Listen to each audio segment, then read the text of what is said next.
Deuxième module de cette formation de maître praticien, rappel des critères et exploration des croyances. Les critères, on va les explorer plus en détail. Quelle est notre hiérarchie de critères? Comment est-ce que je peux être polarisé entre deux critères de même intensité? Comment est-ce qu'à un niveau verbal et sémantique, je peux recadrer un critère quand la personne avec laquelle je suis en interaction est en train de caler dans un modèle du monde un peu fermé? Bref, les critères n'ont pas révélé tous leurs secrets, ça c'est clair. Les critères vont constituer, bien entendu, un élément important des croyances. Et ça va être la voie royale pour avoir accès à ces croyances. Il y a les croyances positives qui soutiennent notre évolution et il y a les croyances négatives que nous préférons labelliser comme inefficaces, qui nous freinent dans notre évolution, dans notre manière de marcher et d'aller dans la vie. Le problème avec ces croyances négatives, c'est que d'abord, elles sont parfois à la limite de la conscience. Les praticiens de ressources ont vu ce qu'étaient les présuppositions.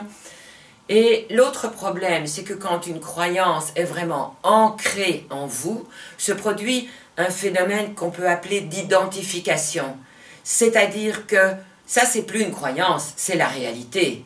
Il n'y a plus un « je » qui a une croyance, ce qui fait une dissociation, mais il y a une identification entre le « je », le « moi » et la croyance que j'ai.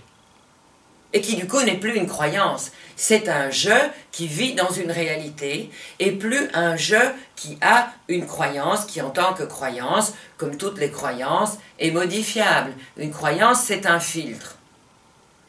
Bien entendu, nous sommes dans une formation PNL, donc on ne va pas se consoler avec ce triste constat, on ne va pas se contenter de ça.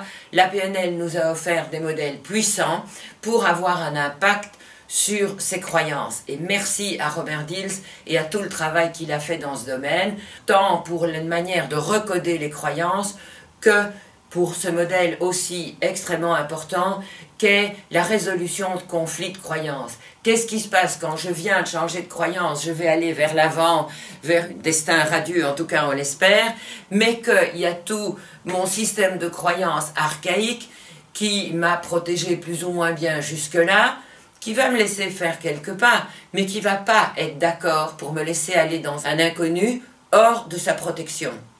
Qu'est-ce qu'on fait dans ce moment-là? Merci Robert Dills.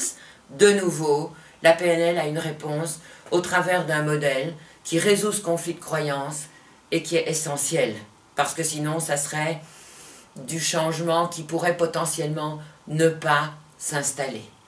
Voilà, bienvenue au pays des croyances.